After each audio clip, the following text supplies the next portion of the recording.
Hi, it's Lisa. I wanted to talk to you about my 2026 me camp. And if you don't know what a me camp is, I follow a lady on Instagram that came up with this term, I guess, for solo travel after divorce. And she has done that now, like, I don't know, several years, because she's a little bit ahead of me in her divorce story. But yeah, I decided to follow her guidance. So the reason I felt like a solo trip was good, because it has been 7 months now since I left my marriage. It has been a hard year. I did not expect it to be so hard still, the grieving process, because I kind of grieved my marriage for a long time while I was in it, and then when I was done, I thought, it would be less hard to get over. But yeah, so it's been a hard year. I spent the last 18 years in a relationship where my value came from my productivity and what I could do to serve him. And I didn't matter, I guess. My needs and wants didn't count. So I felt like, also, as a mother of 10 years, I neglected my own needs and wants too, because I was caring for 4 kids and a partner. So yeah, my body just shut down, basically, is how I had to leave that situation and that environment, because my spirit was almost dead. Not to be dramatic, but yeah, that takes a lot to come back from that, and I'm slowly trying to dig myself out of that hole of depression and mental health things, and I've been working with counselors. It's taking me a long time to get to a normal, healthy daily routine, but I thought, Brené Brown, in her book, The Gift of Imperfection, I think, she talks about, things, that go against our joy and, fulfilled life. And one of them is productivity as a measure of worth, which I felt like as a woman, as a mother, and being in a marriage where I was not considered equal. That has been a big thing that has affected my mental health, is that idea. And I think, obviously, I'm not the only one, but the solution, or the kind of thing to offset that, is rest and play. Rest, cultivating rest and play, just because you need it to have a fulfilling life, and you don't earn rest and play. So that is why I felt like I needed to go on a holiday by myself, and also I wanted to have a weekend that I got to make all the choices, and it didn't affect anyone else. So my favorite band has been around for 30 years. I am 38 years old. That's basically most of my life. And they play a very select amount of concerts. And since, in 2026, since being on my own, I have figured out I enjoy live music. That's one way I like to have fun. So I found a time that worked with the tour dates of Matchbox 20, where my kids would be with their dads. I left at 5 a.m., got on a plane, because I'm from Saskatchewan, you always have to do basically connecting flights for most places. So I had to go to Calgary to go to Minneapolis. Bought a book for the plane ride, which is called Anne of a Different Island. This is kind of based, it's a modern day story based off of Anne of Green Gables. it was good. It was good. But yeah, I took that along for the plane, and yeah, it was fun. I like traveling and adventure and figuring out, you know, how to get places and navigating public transit. And by the way, public transit from the Minneapolis St. Paul airport to downtown St. Paul was a breeze. You just had to pay like $2 to get on a bus from the airport to downtown. Super easy, awesome. Also, as a Canadian, being known as a friendly country, you know, you never know what you're going to get in the States, because I don't think that they're known for friendly. But man, Minneapolis St. Paul was so friendly, and my first impressions of the city was like lush. Like, I guess I forget because I'm on the prairies. I feel like I live like more in a natural environment, but like, man, they have like trees. I guess I'm not like used to that many trees. And yeah, that was like, it was gorgeous. The people were friendly. I would totally recommend anyone to go there. Also, the infrastructure I loved, because I live in Western Canada and there's not a lot of people, so there's not a lot of systems, you know, and like big buildings and like cobblestone streets and like public transportation that actually works well. So I had a lot of fun like just trying to ride the buses or the trains and look around downtown. I got to Minneapolis around like probably 2 p.m. I took a bus for $2 from the airport to downtown St. Paul, and I booked my hotel. I purposely spent way more money than I should have on a hotel right close to the festival that was going on, and this was the Minnesota Yacht Club Festival. But totally worth it because the convenience of the hotel, and then like late, the concert went like till 11 or something, so like the safety of it and stuff, I just wanted to be safe. I wanted to be safe and simple, and it was, and there was no risk because the whole concert like walked from the venue basically up to the hotels together. Yeah, anyways, so I got there around 3. I checked into the hotel. I went back down and I went to the festival, and it was huge. So the Minnesota Yacht Club Festival is a festival on the Mississippi River, downtown St. Paul. It is a stunning location. There are yachts on the river listening to the music. There's a big grass park. There's 2 stages.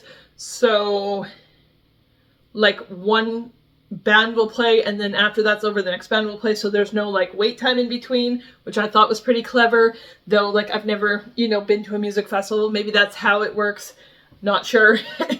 But so the daily attendance of this festival was like 36,000 people, and yeah, being from a Saskatchewan city, which has like, yeah, anyways, that is a massive crowd.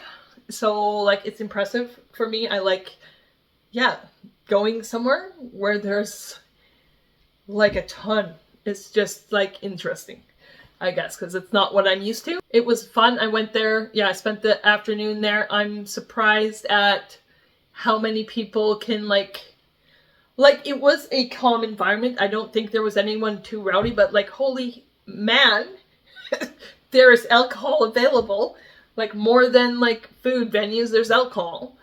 And like, yes, I guess that's normal, but I haven't been out in 10 years. So I had one alcoholic beverage, but because I was tired already from waking up early, and alcohol just like puts me to sleep right away. So I didn't want to like fall asleep before the main event that I came for. So yeah, I just wandered around, listened to the music, relaxed, enjoyed the sunshine, looked at the boats, looked at the like river and the like cityscape, and Man, yeah, had a good day, just chilling by myself.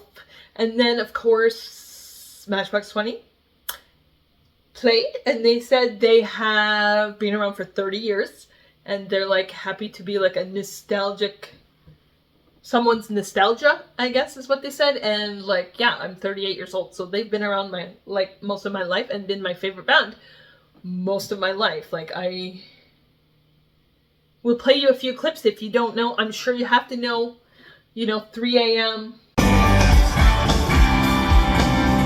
She says, baby, and I can't run from this but the rain's gonna wash away, I believe it. And like maybe push.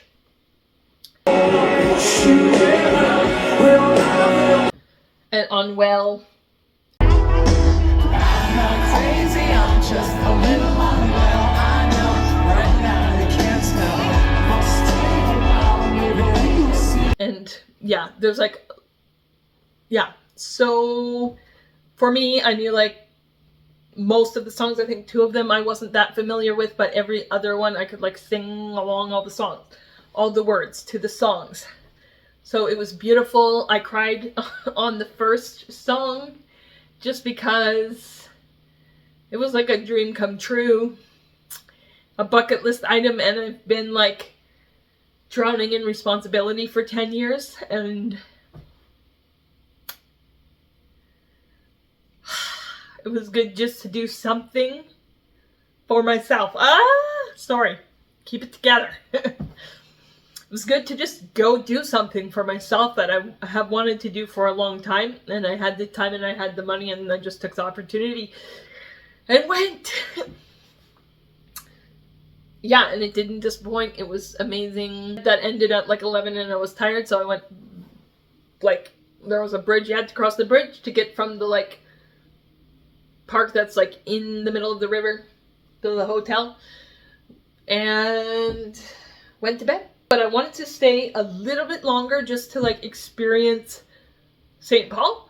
And so I had Sunday to do nothing, and then Monday I had to go home.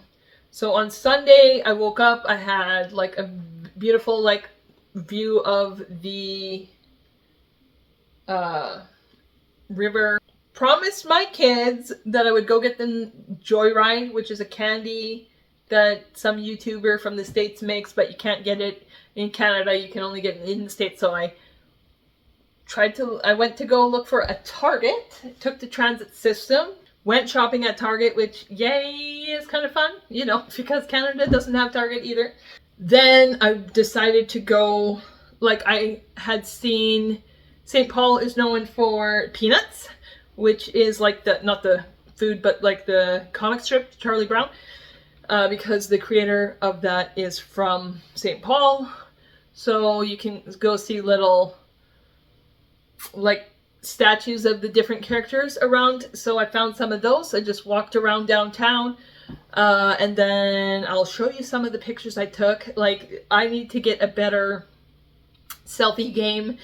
I have like 7 chins, and I have like period acne, like this big zit in the middle of my face. But whatever. These are the pictures that I have. And I thought about editing them, but I like to show up online unfiltered and not edit things because I think we need real life. Luckily, I didn't get my period until the day after I arrived home, so thank goodness my trip was not affected by that.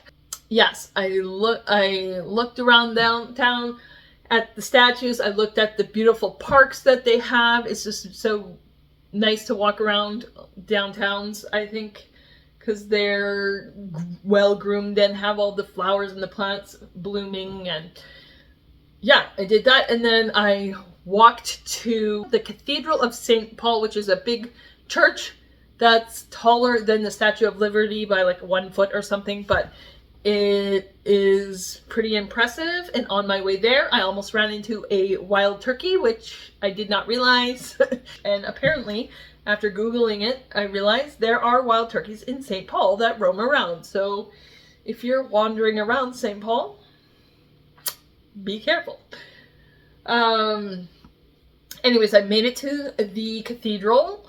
It was very beautiful. I did end up, like, because it was Sunday morning, I ended up getting there, like, right as there was a service ending. So I got to hear, like, the organs play and as they were going through their last hymn, which was pretty cool. And then, yeah, I kind of toured around there. You can do self-guided tours. And appreciated the architecture of that.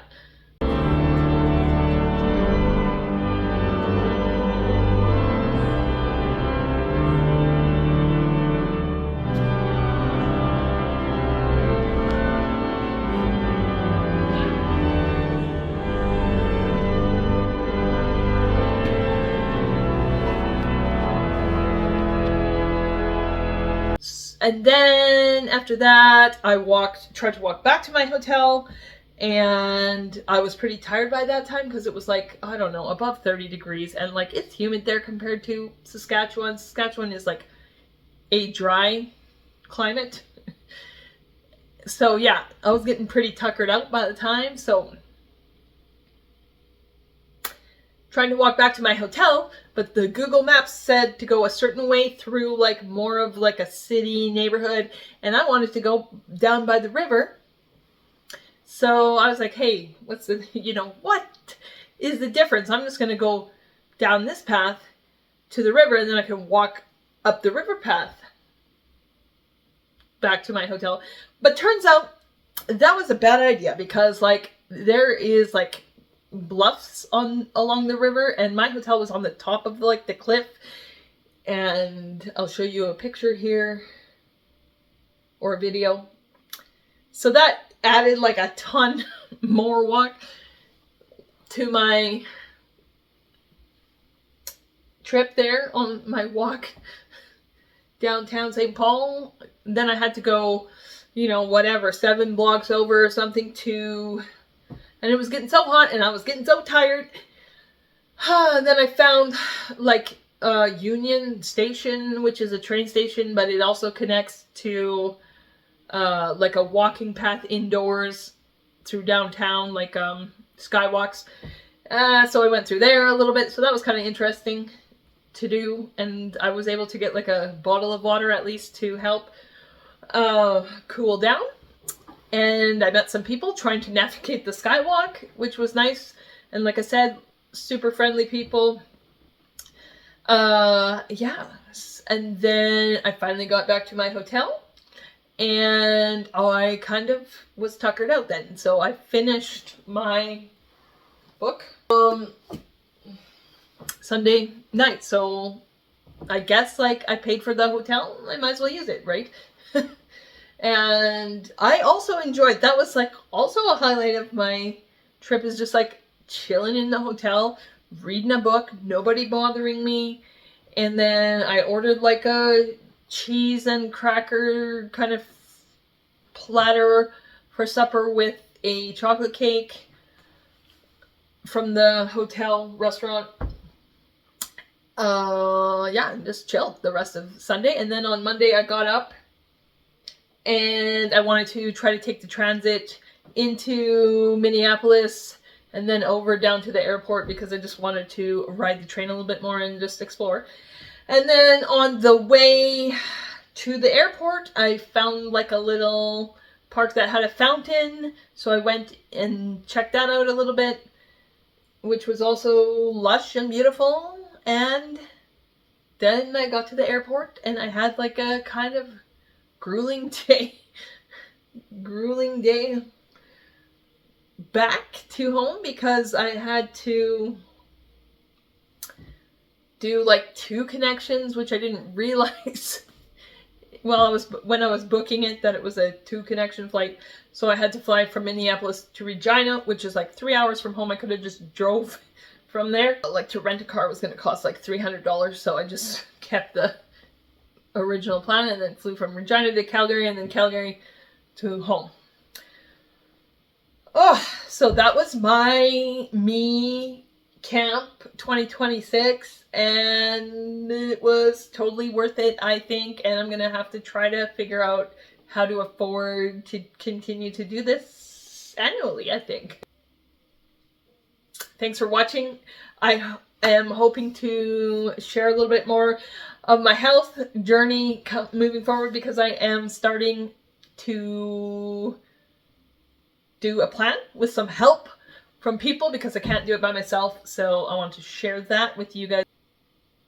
I have done a lot of work this year, healing and going to counseling and trying to work through all the stuff, and I needed something a little light to take a break from all the heavy. Okay, bye.